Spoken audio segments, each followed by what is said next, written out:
Hello friends, कैसे हो सारे। आई होप सब ठीक होंगे ना।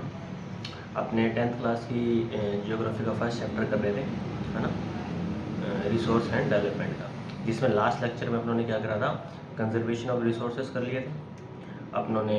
उसके बाद लैंड रिसोर्सेज पढ़े थे, ठीक है। उसके बाद अपनों ने लैंड यूटिलाइजेशन पढ़ा था, और देन अपनों ने एक पाई चार्ट देखा था। ये सब अपनों ने कर लिया था। आज अपने को कहाँ से करना है, आज अपने को करना है लैंड डिग्रेडेशन से, है ना। तो बेसिकली लैंड डिग्रेडेशन होता क्या है, क्या क्या पॉइंट्स अपने इसमें पढ़ने वाले हैं, उन सब के बारे में देखते हैं। सबसे पहले अगर मैं बात करूँ लैंड डिग्रेडेशन की ना, तो लैंड डिग्रेडेशन का मतलब होता है कि लैंड का डिग्रेड होना, लैंड की क्वालिटी पहले से घटना। आपका जब आपके मार्क्स आते हैं, है ना, आपका रिपोर्ट कार्ड बनता है, तो आपको ग्रेड मिलते हैं ना, A grade, B grade, C grade. अगर मान लो आपको ए ग्रेड मिला, अगले महीने आपको बी ग्रेड मिला, तो आपका डिग्रेडेशन हो गया ना। आप ए ग्रेड से बी ग्रेड में चले गए, यानी आप डी ग्रेड हो गए, है ना। अगर आप बी से ए में जाओगे तो आप अपग्रेड हो गए, है ना। तो इसी तरीके से लैंड का डिग्रेडेशन क्या होता है कि लैंड की क्वालिटी का कम होना। किस किस कारण से होती है वो सारे के सारे अब हम क्या देखने वाले हैं, कारण देखने वाले हैं। तो पहला पॉइंट कहता है कि 95% of the basic needs for food, shelter, clothing obtain from land, है ना। यानी ह्यूमंस जो है, ह्यूमंस की 95% यानी 95% जो बेसिक नीड्स होती हैं। बेसिक नीड्स क्या होती हैं? फूड यानी खाना चाहिए, शेल्टर यानी रहने को मकान चाहिए, क्लोथिंग यानी पहनने को कपड़े चाहिए, रोटी कपड़ा मकान, है ना। तो रोटी कपड़ा मकान, फूड, शेल्टर और क्लोथिंग जो बेसिक नीड्स हैं 95% वो हमारी कहाँ से पूरी होती हैं? हमारी लैंड से पूरी होती हैं, ठीक है। Some human activities such as deforestation, है ना, यानी पेड़ों का कटना, ओवर ग्रेजिंग, बहुत ही ज़्यादा चरा देना पशुओं को, माइनिंग यानी माइनिंग करना, क्वेरिंग वो भी माइनिंग का ही एक प्रकार होता है, have contributed significantly in land degradation. तो हमारी इतनी सारी नीड्स जो हैं हमारी लैंड से पूरी होती हैं, जिस कारण ह्यूमन क्या करता है, डिफॉरेस्टेशन करता है, पेड़ों को नाजायज़ तरीके से काटता है, ओवर ग्रेजिंग करवाते हैं, पशु अगर नाजायज़ तरीके से चरते हैं, माइनिंग होती है, क्वायरिंग होती है। तो इन सब कारणों से क्या होता है, हमारा जो लैंड है उसकी क्वालिटी धीरे धीरे घट रही है, धीरे धीरे वो लैंड क्या हो रहा है, डिग्रेड हो रहा है। और इस चीज़ के कारण ही लैंड का क्या होता है, डिग्रेडेशन होता है। तो आपको सबसे पहले पता होना चाहिए कि लैंड का अगर हम यूज़ करें तो हम अच्छे तरीके से करें। अगर हम इसका ओवर यूज़ कर लेते हैं तो लैंड का क्या होता है, डिग्रेडेशन होता है। और यही है लैंड डिग्रेडेशन, इससे ज़्यादा कुछ भी नहीं, है ना। अब जैसे कि कुछ यहाँ पर एग्जांपल्स दे रखे हैं, जैसे in states like Jharkhand, Chhattisgarh, Madhya Pradesh, Odisha, deforestation due to mining have cause to severe land degradation. तो यहाँ क्या कहता है कि कुछ स्टेट्स हैं, जैसे कि झारखंड की बात कर रहे हैं, छत्तीसगढ़ की बात कर रहे हैं, मध्य प्रदेश की बात कर रहे हैं, उड़ीसा की बात कर रहे हैं। तो यहाँ पर लैंड डिग्रेडेशन का सबसे बड़ा कारण क्या है, माइनिंग। तो अलग अलग स्टेट्स में अलग अलग कारण होता है। तो छत्तीसगढ़, मध्य प्रदेश, उड़ीसा और झारखंड में सबसे ज़्यादा डिग्रेडेशन किस कारण से हुआ है, माइनिंग के कारण। इसी प्रकार से गुजरात में, राजस्थान में, मध्य प्रदेश में, महाराष्ट्र में ओवर ग्रेजिंग जो है सबसे बड़ा कारण है किसका, डिग्रेडेशन का। यानी गुजरात, राजस्थान, मध्य प्रदेश और महाराष्ट्र में डिग्रेडेशन जो है सबसे ज़्यादा किस कारण से हुआ है, ओवर ग्रेजिंग के कारण। अगर हम पंजाब, हरियाणा, वेस्टर्न उत्तर प्रदेश की बात करें तो यहाँ पर जो है, यहाँ पर ओवर इरिगेशन के कारण सबसे ज़्यादा क्या हुआ है, लैंड डिग्रेडेशन हुआ है। ओवर इरिगेशन का मतलब क्या होता है, इरिगेशन का मतलब होता है फसलों को पानी देना। कई बार हम हद से ज़्यादा पानी दे देते हैं, जिससे पानी जो होता है ना वो वहाँ पर जमा हो जाता है, जिससे जो अपने मिट्टी होती है उसकी सैलिनिटी बढ़ जाती है या एल्कलिनिटी बढ़ जाती है, जिस कारण से ओवर इरिगेशन से, अधिक से ज़्यादा सिंचाई से भी क्या होता है, लैंड का डिग्रेडेशन होता है। तो आपको ये कुछ एग्जांपल्स याद रखने हैं। सबसे पहले क्या एग्जांपल था, छत्तीसगढ़, झारखंड, मध्य प्रदेश, ओडिशा में डिफॉरेस्टेशन के कारण और माइनिंग के कारण, है ना, यहाँ पर डिफॉरेस्टेशन भी था। गुजरात, राजस्थान, मध्य प्रदेश, महाराष्ट्र में ओवर ग्रेजिंग के कारण, ठीक है। और पंजाब, हरियाणा, वेस्टर्न यूपी के में ओवर इरिगेशन के कारण क्या हुआ है, लैंड डिग्रेडेशन हुआ है। The mineral processing like grinding of limestone for cement industry and calcite and soapstone for cementic industry granite huge quantity of dust in atmosphere. इस चीज़ को ध्यान से देखना, इस चीज़ को आप थोड़ा ध्यान से पढ़ो। कि कुछ सीमेंट इंडस्ट्री होती है या सोप स्टोन, जो चट्टान वगैरह होती हैं, कई बार सैंड स्टोन की इंडस्ट्रीज होगी। तो ऐसी जो इंडस्ट्रीज होती है ना, सीमेंट या रासायनिक इंडस्ट्रीज, कोई केमिकल इंडस्ट्रीज होती हैं, तो यहाँ पर क्या होता है, जब वर्क होता है ना, तो बहुत सारे ना छोटे छोटे पार्टिकल्स रिलीज होते हैं, और वो पार्टिकल्स किस में घुल जाते हैं, डस्ट के रूप में एयर में घुल जाते हैं। अब वही एयर जब हम इनहेल करते हैं, जब हम ऑक्सीजन लेते हैं, तो वही जो छोटे छोटे पार्टिकल्स हैं वो हमारे फेफड़ों के अंदर जाते हैं और हमें नुकसान पहुंचाते हैं, जिससे हमारे दमा जैसी अलग अलग प्रकार की क्या हो जाती हैं, बीमारियां हो जाती हैं। तो बेसिकली जैसे ही कुछ इंडस्ट्रीज होती हैं, उसके कारण भी क्या होता है, पोल्यूशन होता है। और हमारे वो बीमारियां हमें तो होती हैं, कई बार वो जो छोटे छोटे पार्टिकल्स हैं ना, आसपास के जो खेत हैं उनके पत्तों पर जमा हो जाते हैं। अब आपको पता है कि पत्तों का काम क्या होता है, पेड़ों के पत्तों का काम क्या होता है, उनके अंदर क्लोरोफिल होता है, जिसके कारण से वो अपना क्या बनाते हैं, भोजन बनाते हैं, है ना। अब वो जब डस्ट पार्टिकल्स उन पत्तों के ऊपर जमा हो जाते हैं ना, तो उनकी जो क्लोरोफिल की जो एक्टिविटी होती है वो धीरे हो जाती है, जिसके कारण से वो जल्दी से क्या हो जाते हैं, मुरझा जाते हैं, यानी फसल इतनी ज़्यादा नहीं हो पाती। कई बार वो छोटे छोटे पार्टिकल्स ज़मीन की जो परत होती है, ज़मीन के ऊपर बैठ जाते हैं, जिससे ज़मीन की फर्टिलिटी कम हो जाती है। तो इन सब कारणों से भी क्या होता है, लैंड का जो होता है इन डिग्रेडेशन होता है, ठीक है। In recent years, industrial influences and waste have become a major source of the land water pollution in many parts. अब काफ़ी जगह देखा गया है कि जो इंडस्ट्री से निकलने वाले वेस्टेज होते हैं, अब इंडस्ट्री से जितना भी गंदा पानी वगैरह निकलता है वो डायरेक्ट नदियों में डाल देते हैं या फिर डायरेक्ट किसी जगह पे डाल देते हैं। अब वो जो गंदा पानी होता है जिसमें केमिकल्स होते हैं वो ज़मीन के साथ मिलते हैं, ज़मीन की मिट्टी के साथ मिलते हैं, जिसके कारण भी क्या होता है, लैंड डिग्रेडेशन होता है। तो बेसिकली लैंड डिग्रेडेशन का क्या है, लैंड की क्वालिटी का कम होना, जहाँ पर आपको अलग अलग प्रकार के क्या बताए गए हैं, कारण बताए गए हैं, ठीक है। अगला है अपना स्लाइड कंजर्वेशन मेजर, है ना भाई। अपनों ने इससे पहले पढ़ा कि लैंड डिग्रेडेशन होता है। अब लैंड डिग्रेडेशन के बचने के भी तो कोई उपाय होंगे, तो वो उपाय क्या है, कंजर्वेशन मेजर, है ना। अब क्या क्या कंजर्वेशन मेजर हैं जिससे हम लैंड डिग्रेडेशन के से क्या हो सकते हैं, बच सकते हैं। तो there are many ways to solve the problems of land degradation, बहुत सारे तरीके हैं, है ना। Afforestation and proper management of grazing can help in some extent, है ना। एफॉरेस्टेशन, देखो डिफॉरेस्टेशन का मतलब पेड़ों को काटना, एफॉरेस्टेशन का मतलब पेड़ों को लगाना। तो हमें डिफॉरेस्टेशन नहीं करना, हमें क्या करना है, एफॉरेस्टेशन करना है। प्रॉपर मैनेजमेंट ऑफ ग्रेजिंग, हम ओवर ग्रेजिंग को कंट्रोल करें और प्रॉपर मैनेजमेंट करें ग्रेजिंग की, कि ग्रेजिंग करानी है, पशुओं को चराना है तो इन जगहों पर चराएं, बहुत ज़्यादा हर जगह पशुओं को ना छोड़ें। तो इससे भी कुछ कंजर्वेशन हो सकता है। Planting the shelter beds of plants, shelter beds क्या होते हैं, कई बार आपने खेतों में देखा होगा कि जो खेत के किनारे होते हैं ना, उसमें लाइनदार क्या लगे होते हैं, पेड़ लगे होते हैं, है ना। अब वो पेड़ क्यों लगाए जाते हैं, क्योंकि कई बार हवा बहुत ज़्यादा तेज़ी से चलती है ना, हवा तेज़ी से चलती है तो मिट्टी की ऊपरी वाली जो परत होती है ना, उसको उड़ा के ले जाती है, जिसके कारण से क्या होता है, मिट्टी की फर्टिलिटी कम होती है। तो वो पेड़ लगाने के कारण यही होता है कि हवा तेज़ी से आए तो हवा का स्पीड धीरे हो जाए और मिट्टी को उड़ा के ना लेके जाए। तो हम शेल्टर बेड्स लगा सकते हैं खेतों में। ओवर ग्रेजिंग को क्या कर सकते हैं, कंट्रोल कर सकते हैं। Stabilisation of sand dunes, sand dunes को क्या करते हैं, स्टेबल कर सकते हैं, क्योंकि सैंड ड्यून्स क्या होते हैं, मिट्टी के टिब्बे। अगर हम वहाँ पर पेड़ लगाएंगे, झाड़ियाँ लगाएंगे, बुशेस लगाएंगे, तो इससे क्या होगा कि पेड़ की जो जड़ होती है, जो झाड़ियों की जड़ होती है ना, वो मिट्टी को पकड़ के रखने का काम करती है, जिससे बारी बारी सैंड ड्यून्स एक जगह से दूसरी जगह क्या नहीं होंगे, शिफ्ट नहीं होंगे। तो स्टेबलाइजेशन ऑफ सैंड ड्यून्स भी हमने कर सकते हैं। यही कुछ मेथड्स हैं जिससे क्या हो जाता है, लैंड डिग्रेडेशन को रोका जा सकता है। एफॉरेस्टेशन हो गया, प्रॉपर मैनेजमेंट ऑफ ग्रेजिंग हो गया, ओवर ग्रेजिंग का कंट्रोल हो गया, शेल्टर बेड्स लगाना हो गया, और सैंड ड्यून्स का क्या हो गया, स्टेबलाइजेशन हो गया।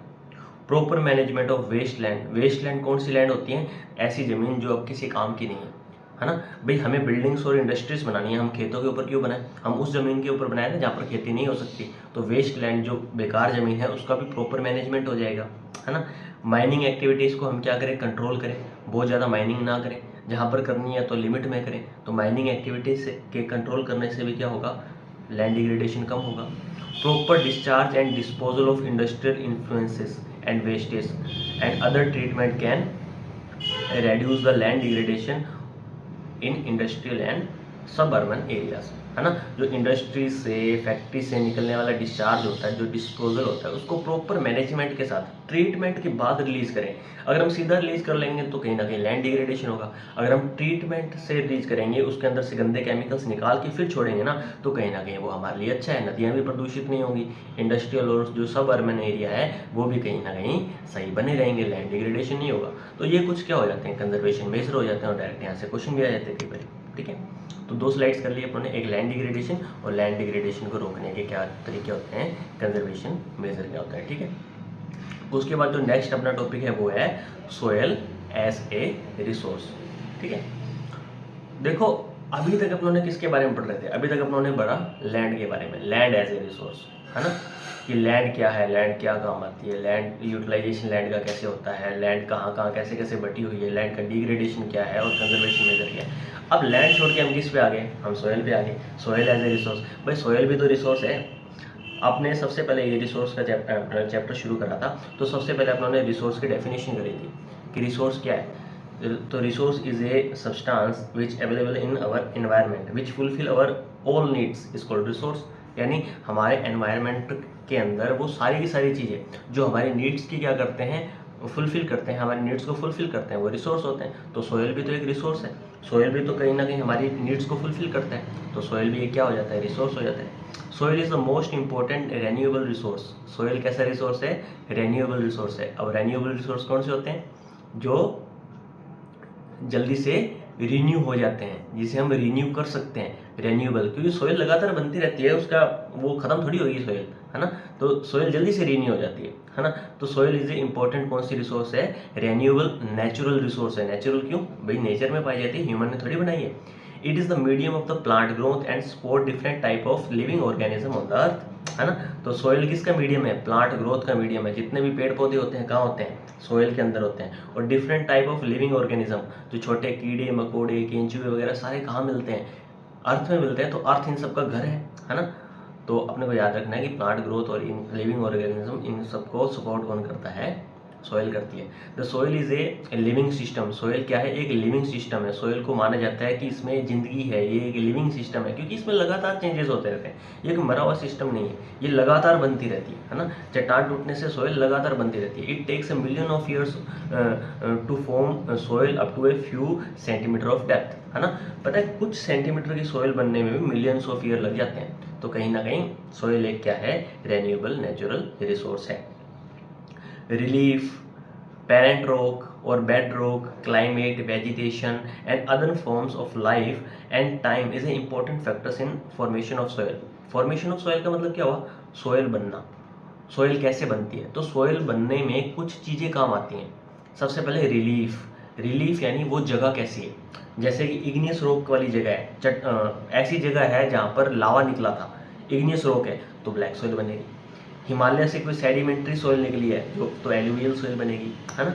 तो हर एक जगह का जो रिलीफ फीचर्स है ना, जैसे राजस्थान में सैंडी सोइल मिलती है, तो हर एक जगह का जो रिलीफ फीचर है वो क्या बताएगा कि सोइल कैसी बनेगी, पेरेंट रॉक कैसी है ना। जैसे हमारे पेरेंट और हमारे पेरेंट पे हमारे खूबियाँ निर्भर करती है ना, हम हमारे पेरेंट पर जाते हैं। इसी तरीके से रॉक भी किससे सिमिलैरिटी शो करेगी, अपनी पेरेंट रॉक से, जिसे हम बेड रॉक भी बोलते हैं, है ना।